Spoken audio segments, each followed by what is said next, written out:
Hello students. So let us continue with the next part of it. So we got interrupted because of some network issues in the last part of it. So nothing, I hope everybody is very much clear that how to find out the current by using the nodal analysis.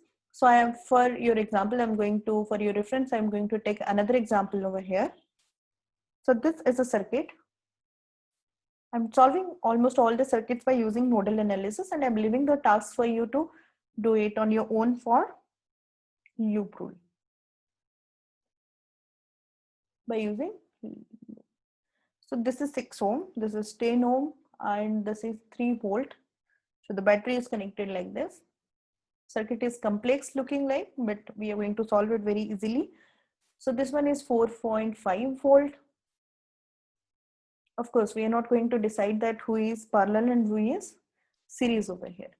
So first step is to assign potential to each across it. So I'm taking this point as having a potential of 0 volt. So this is going to be 0 because these 2 points are connected by a straight conducting wire. So this particular point is having a potential of 4.5 volt. Okay. Let us take that. This is the unknown potential. I'm taking it as X. And of course, if this point is 0 and this is going to be 3 volt, this particular point is having a potential of 3 volt. I'm assuming this as a high potential, and let me solve it for this X. Okay, how many branches are coming out of X? 1, 2, and 3.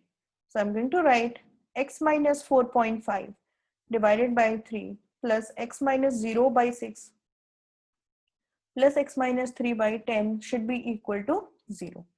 So when we are going to solve it, I'm going to take this LCM as 30. So it is 10X minus 45 plus 5x plus 3x minus 9 equal to 0. So if you cross multiply it, this one is going to become 0. 10 plus 5 is 15 plus 3 is 18x equal to 45 plus 9. 45 plus 9 is equal to 54. So we got the value of x very easily as 54 by 18, that is equal to 3 volt. So our unknown potential is coming out to be 3 volt. Unknown potential is coming out to be 3 volt. So the most interesting fact that if I will ask you a question that find out the current through each resistor, find out the current through each resistor. So it's very easy to find it out. I say that no current is flowing through 10 ohm.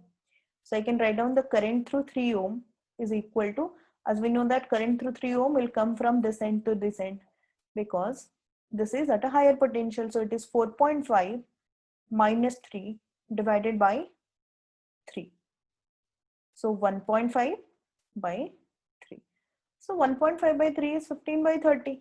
15 by 30 is 0.5 ampere. This is 0.5 ampere. So the current that is flowing through this 3 ohm is 0.5 ampere, right? Now, how much current is there in 6 ohm? How much current is there in 6 ohm? Let me find it out, the current in 6 ohm. Okay, there are two methods. Either you can do this plus this is equal to the current, this current, right? I equal to 6 is equal to x minus 0 by 6. So 3 minus 6 by 6. Okay, so 3 minus 6 is 6 minus, sorry, here I did a mistake. It is 3 minus 0 by 6, that is 0.5 ampere. Okay, is not it astonishing that 0.5 is coming and 0.5 is going here? So what is happening over here? No current is flowing through 10 ohm. The reason behind that is that the 2 points that is across 10 ohm will have equal potential. So being there is no potential difference, so the current will not flow in 10 ohm, rather it will simply pass from this point to this point directly.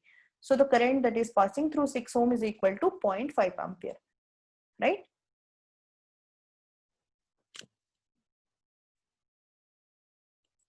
Balanced-Wheatstone bridge, we have already found it out previously. We have already found out the Balanced-Wheatstone bridge previously. Now it's our turn to know that how to solve an unbalanced Wheatstone bridge. Before that, let me recall you that how to find out the equivalent resistance in a balanced Wheatstone bridge. And if we'll be able to solve the equivalent resistance in a balanced Wheatstone bridge, we can easily find out the current through the circuit and current through each resistance.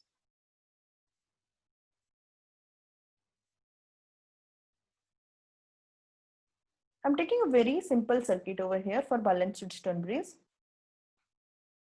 Let it be, this is 2 ohm and this one is 4 ohm and this is 5 ohm, and this is connected to another resistance that is of 10 ohm, and we are going to put a 60 ohm in between. As we know that as 2 by 4 is equal to 5 by 10, that means the ratio is getting maintained. So the 60 ohm will have no effect, and we can redraw the circuit as 2 and 4 are in series, that is 6, and 5 plus 10 is equal to 15, and they both are parallel to each other, right?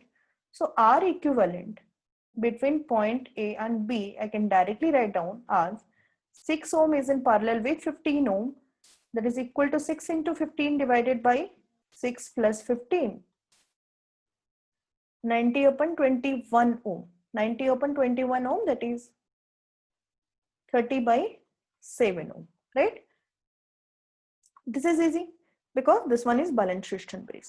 We have already studied about the fact that why these two potentials are equal and all in the previous lectures. Coming to the unbalanced Wheatstone bridge, how to solve it? There are two kinds of unbalanced Wheatstone bridge. I will be discussing first about the symmetric one, and then we will study about the asymmetric one. So, unbalanced Wheatstone bridge. You see the difference how I'm solving it.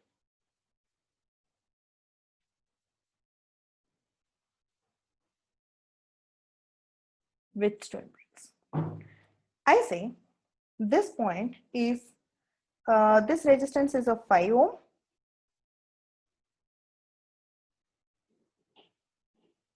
This is a symmetric one I'm solving.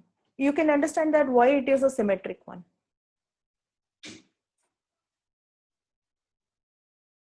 This one is 10 ohm and this is 5 ohm, and I'm going to close the circuit over here, and in between that I'm going to put another, you can put any value of resistance here, that is 10 ohm.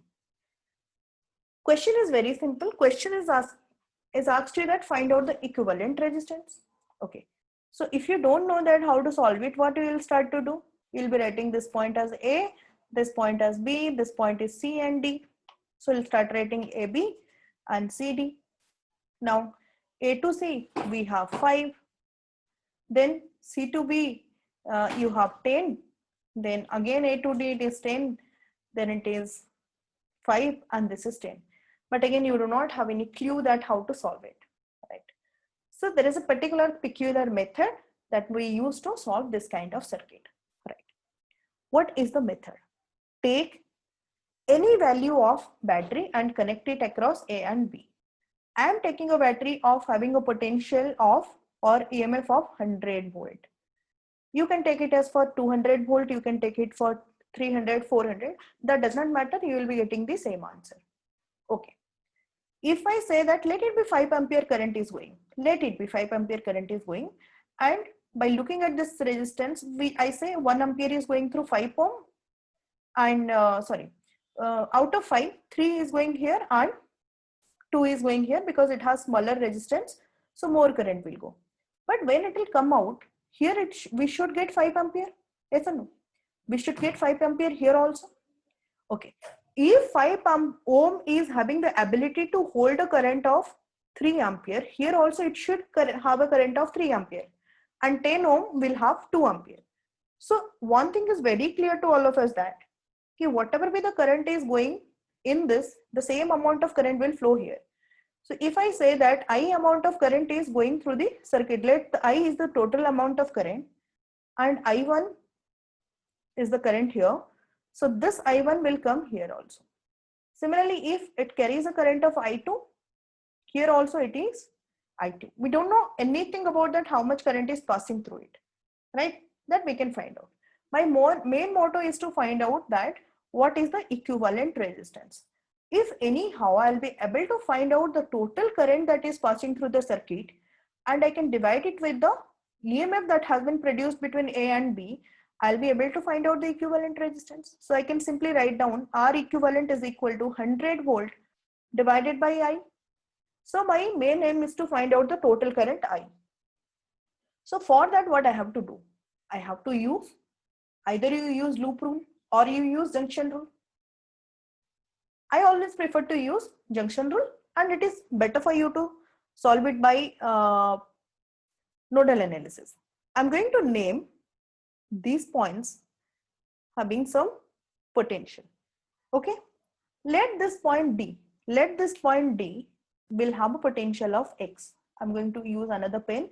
I write the potential of point D as X and potential of point C as Y. I'm going to write it down here.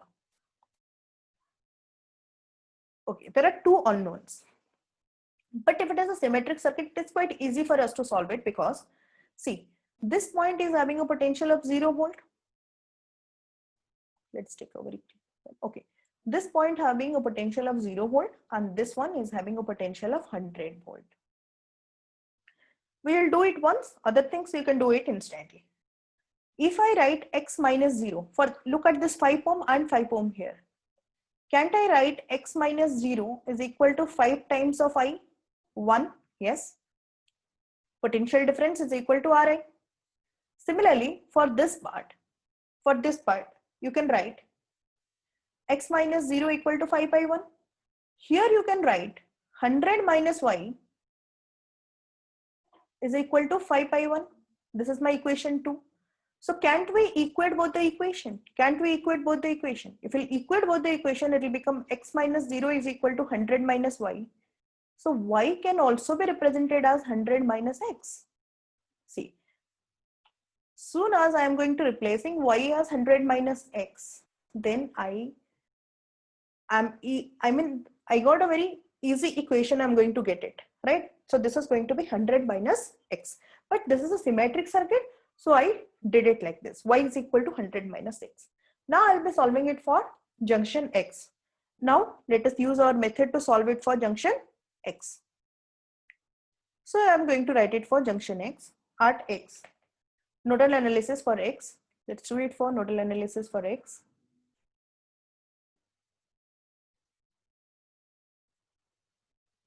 Same, X is at a higher potential, I'll be taking, right?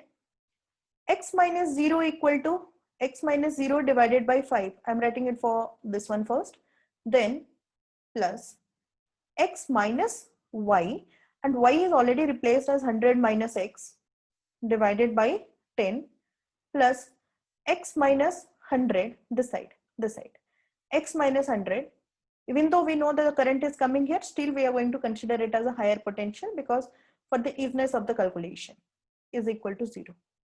When you are going to solve all these things, now it is going to be X by 5 plus X by 10 minus 10 plus X by, this is 10 actually, X by 10 minus of, this is X by 10 minus of 10 and plus X by 10. Okay, then again we will be getting X by 10 minus 10 equal to 0. Okay, final answer I'm writing here. When you solve all these things, we will be getting 5x is equal to 200, and we will be getting the value of X is equal to 40 volt. This is the one we wanted to calculate it out to be. X is coming out to be 40 volt. Let's remember this result and proceed in the next page. I'm going to erase all these things. Okay, we got X is equal to 40 volt. If we got X is equal to 40 volt, then we can easily find out the value of I1 and I2. And as we find out I1 and I2, then I is easy for us to calculate. Let's do it. How to find out I1 and I2? Okay. So we got X is equal to 40 volt. So Y is equal to 100 minus 40, that is equal to 60 volt. What is I1? I1 is equal to 100 minus 60 divided by 5. That is 8 ampere. What is I2? I2 is equal to 100 minus 40 divided by 10. That is 6 ampere. So what is the total current? Total current is equal to I1 plus I2. That is 8 plus 6. That is coming out to be 14 ampere. So I got the total value of the current. Now see how easy it is for me to find out the R equivalent. R equivalent is 100 divided by 14 ohm. That is 50 by 7 ohm is the answer to this question. You cannot solve it by using series and parallel combination. One more type of question is asked over here. Find out the current that is flowing in 10 ohm resistor. Find out the current that flows in 10 ohm resistor. So we will be finding out the current in 10 ohm resistor. For that, I'm going to draw this 10 ohm, this point. Here this 10 ohm is not ineffective, it is effective. This point is having a potential of 40 volts. This is having a potential of 60 volts. So the current will start to flow like this. Let it be I dash, and I dash is equal to potential difference, that is, and the direction is asked quite frequently also. 60 minus 40 divided by 10, that is 20 by 10 is equal to 2 ampere. That is 2 ampere. So this is the way how we should solve unbalanced Wheatstone bridge.